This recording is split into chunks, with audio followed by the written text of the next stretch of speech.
Having gone hands-on with Red Mage, I can happily report that if you loved Red Mage before, you're going to really love it now. And while Summoner has a lot of attention focused in on it right now, Red Mage has a lot to offer in Endwalker, so much so they could easily be one of the most fun and unique casters to date. Without me even asking for it, the adjustments to Red Mage feel and play like a dream come true, so I want to take some time to highlight everything that's changed with the Red Mage in Endwalker. Hello everyone and welcome to my channel. My name is Brian if you're new around here, but if you're a returning subscriber for watching this video, you've unlocked the title of Red Mage Supreme. That's what you get for subscribing, by the way. Free titles to rep in-game and in the real world. So if you feel this video has earned your sub, let me know in the comments below so I can welcome you to the channel, and I hope you enjoy your new title. I'm going to focus this video on two key areas with the theme of how does this job play on controller.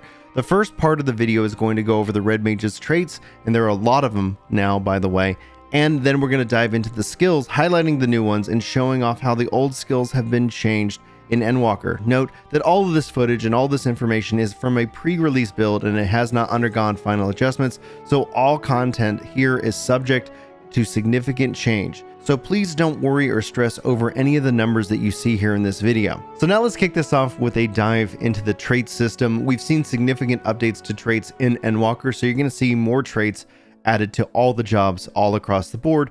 But to start this off with Dual Cast, Maim and Mend, and Maim and Mend 2, you'll see that nothing really has changed with these traits. But going further, this is where we're going to start to see some significant updates. Our first real adjustment comes with Enhanced Jolt. This is where you're going to see still Jolt going from 1 to 2, but a potency decrease for Ver Thunder and Ver Arrow by 10, going from 370 to 360, and Ver Fire, Ver Stone going from 310 to 300. Scatter Mastery still upgrades Scatter to Impact at level 66, and our first real new trait that we see for Red Mage is Mana Stack. This is going to add this to your balance gauge, and whether you land Riposte, Zurashu, Enchanted Redoublement, or Moulinet, you're going to get a maximum up to 3 stack crystals. Now, upon gaining 3 mana stacks, Ver Thunder 2 are upgraded to Ver Flare and Ver Arrow 2 and are upgraded to Ver Holy, meaning whether you're single target or your AoE target, all those upgrade into AoE abilities, which is fantastic. So you don't have to feel like you're going to sacrifice an AoE pool on a Red Mage anymore, and it just feels like an excellent extension. I cannot praise this enough. Feels great on a controller, by the way. It just naturally works and fits, and I cannot wait for you to go hands-on with it. Now, a big change is actually coming from Enhanced Contra 6. This is no more. What you actually see here, and you can see it slightly in the icon itself, is that has now become a tree of Red Magic Mastery. So while it's still the first one actually learned at level 74 as opposed to 78, is going to reduce Contra 6 time to 35 seconds and increase the potency of Ver Thunder and Ver Arrow to 120, that still stays the same minus the level adjustment. We do see additional stacks of this. So Red Magic Mastery 2 learned at level 82 is going to upgrade Ver Thunder to Ver Thunder 3, Ver Arrow to Ver Arrow 3, and upon gaining 3 mana stacks, Ver Thunder 3 is upgraded to Ver Flare, and Ver Arrow 3 is upgraded to Ver Holy. That's going to take place at level 82. Red Magic Mastery 3 is going to increase the potency of Ver Thunder 2 and Ver Arrow 2, and Ver Fire and Ver Stone to all all across the board. So you're seeing 140 potency to both those spells, 330 for Ver Fire and Ver Stone, and Jolt 2 is going to get a boost to 310, and Impact is going to be 210, and Enchanted Reprise is going to be 330. So you see that nice stack and tree with Red Magic Mastery. Now, Enhanced Modification is, you're seeing this now actually learned a little bit later, where it used to be level 74, it is now 78, but it still stays the same. However, there is an Enhanced Magnification 2, in which that increases the maximum stacks of magnification up to 6 learned at level 90. So you can see that adjustment here. And then also you have Enhanced Acceleration. Now this is a new trait. This allows you to accumulate charges for consecutive uses of acceleration with a maximum charges of 2, learned at level 88. And then you have Enhanced Displacement. You can see here it has a potency decrease from 200 to 150, and this is still learned at level 72. So now let's go ahead and move into the skills, spells, and more for the Red Mage and cover what has changed from Shadowbringers to Endwalker. We're going to start with Riposte, learned at level 1. That is still the same and delivers a potency of 130 across the board. What you do see here is both black and white mana actually have a reduction cost going from 30, where it could be activated, to now 20. So once you get 20 or more, you can actually use Enhanced Riposte.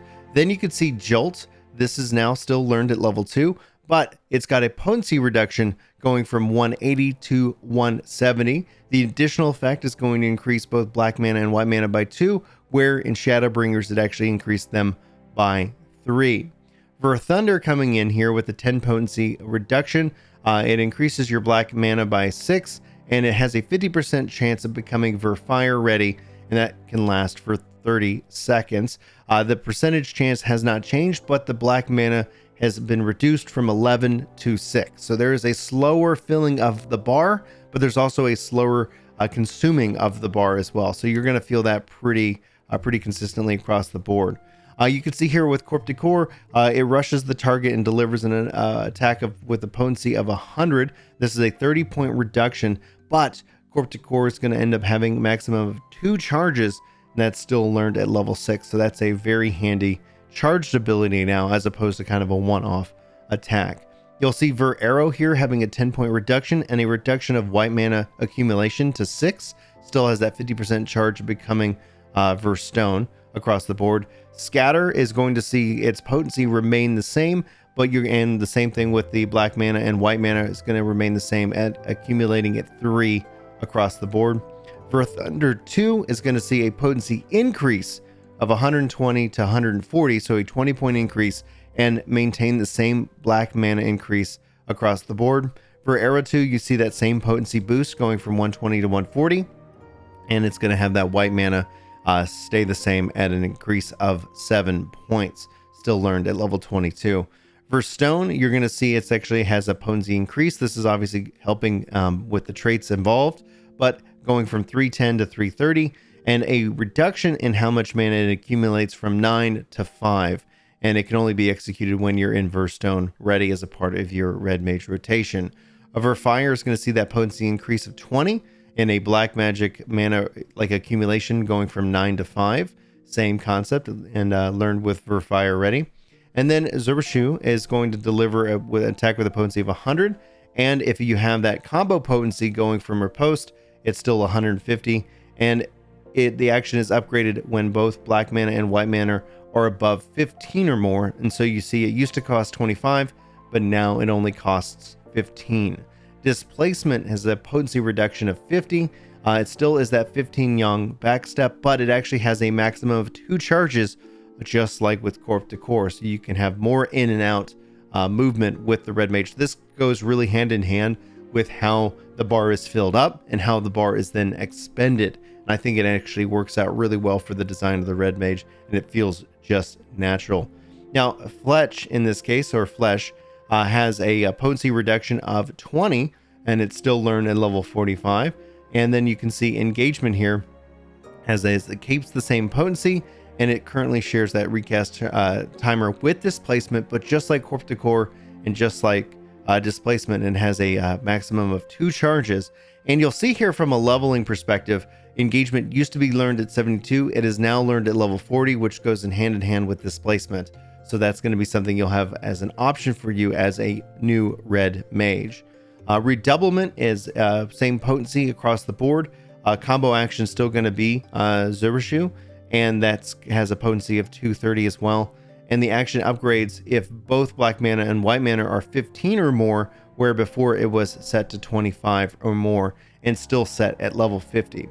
Acceleration is now going to get a charge ability, so it's going to have a maximum of 2 charges. And you can see here it ensures that the next 3 casts of Ver Thunder or Ver Flare or Ver Arrow or Ver Holy will, for their first hits, trigger Ver Fire ready or Ver Stone ready, respectively. So you're going to have way more control over how you get your Ver Fires and your Ver Stones ready to go. Moulinet delivers an attack with a potency of 60 for all enemies in a cone before you. It can only be executed in this case with Enhanced Moulinet if both black mana and white mana are 20. So no changes have happened there, but Moulinet will actually contribute to building up your AoE rotation. So you can do Moulinet and still do Verholy or Verflare respectively. Vercure remains the exact same at level 54. Contra 6 delivers an attack with a potency of 380 as opposed to 400, so a 20-point reduction in its potency, and still learned at level 56. Then you have Embolden. This is going to increase the magic damage dealt by 10% and damage dealt to nearby party members by 10%. Both effects are reduced by 20% every 4 seconds, so no changes across the board with Embolden. Manification is going to see a couple of adjustments here. Both, it now increases the black mana and white mana by 50. It recovers 1 charge for corp to core displacement and engagement. And an additional effect, it grants 6 stacks of Manification, and the Manification effect is going to increase magic damage dealt by 5% for 15 seconds. All combos are canceled upon the execution of Manification, and it can only be executed while in combat. Jolt 2, looking across the board, getting a potency increase going from 290 to 310. This is going to have you still increase both black and white mana by 2, where before it was 3 in this case. For Raise, still level 64 and still functioning the same way. You will see some stat differences because of like potency and just your stat increases. So right now, if you were going to hard cast for Raise, looks like it's saving you now 0.3 seconds, but that's not really how you're going to use for Raise. You shouldn't be hard casting for Raise as a red mage. I think they make it just that long so you feel like you need to go and cast Cure real quick.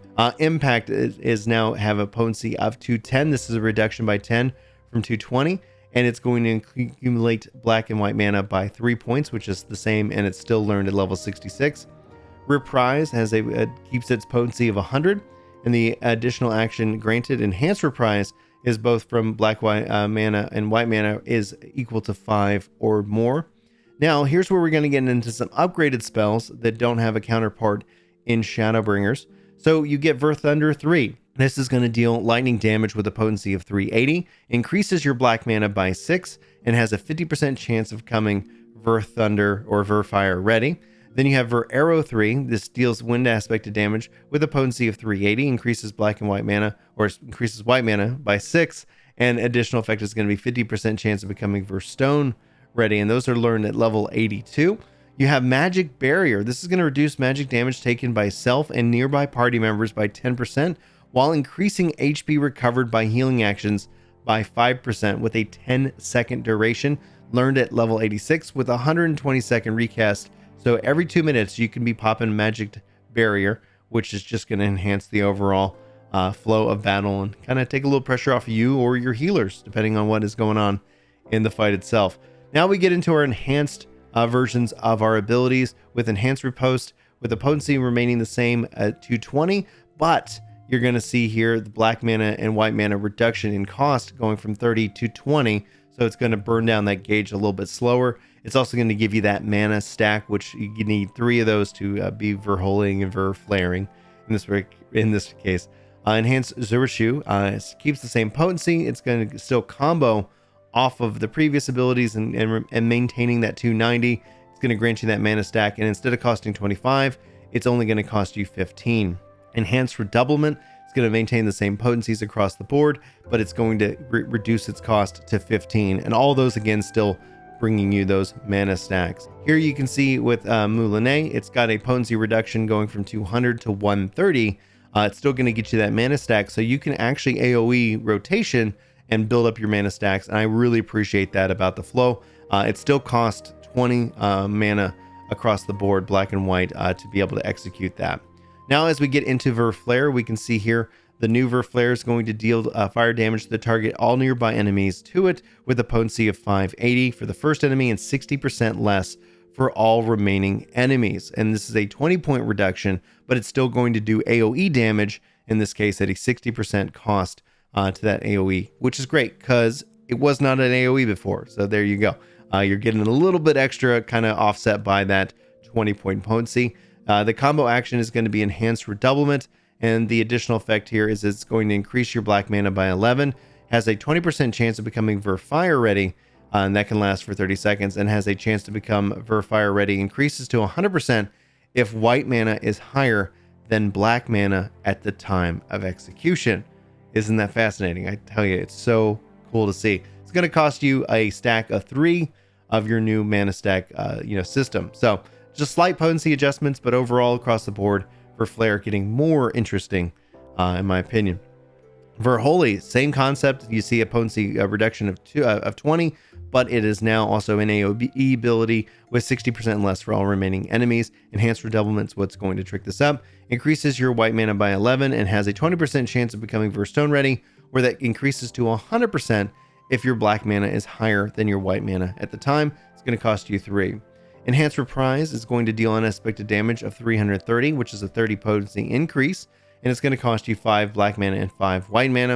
And then you have Scorch. This is going to deal unexpected damage to all targets and enemies nearby it with a potency of 680, with a 20-point reduction from the previous Scorch for the first enemy and 60% less for all remaining enemies. The combo action here is for Flare or for Holy, and it's going to increase both black mana and white mana by 4. Jolt, 2 Impact are actually changed to Scorch upon landing for Flare or for Holy as a combo action. And the newest and final spell that we get is Resolution. This is going to deal unexpected damage to all enemies in a straight line before you, and with a potency of 750 for the first enemy and 60% less for all remaining enemies. And this combos off of Scorch, learned at level 90.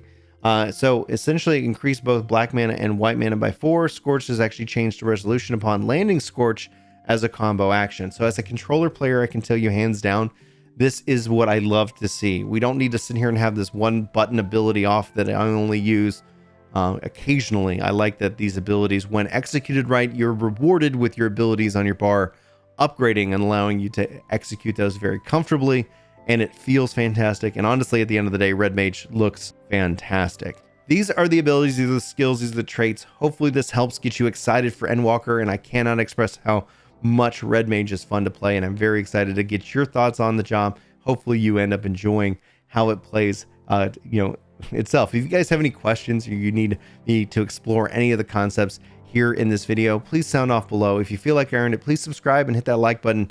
It really helps out the channel. It is a great way to supporting the channel without having to do anything else. Like, it's such a great way to say thank you. That's going to wrap it up for this video, guys. If you want to discuss all this stuff, you can go hang out with Chris live over on Twitch right now. We'll be discussing this in our Discord, and hopefully you guys enjoy the conversations as we break down the abilities and more. I can't wait to hear your thoughts about the Red Mage, so sound off below. But for Ginger Prime, my name's Brian. Thanks for watching. Thanks for listening. Hopefully see you next time. But until then, take care.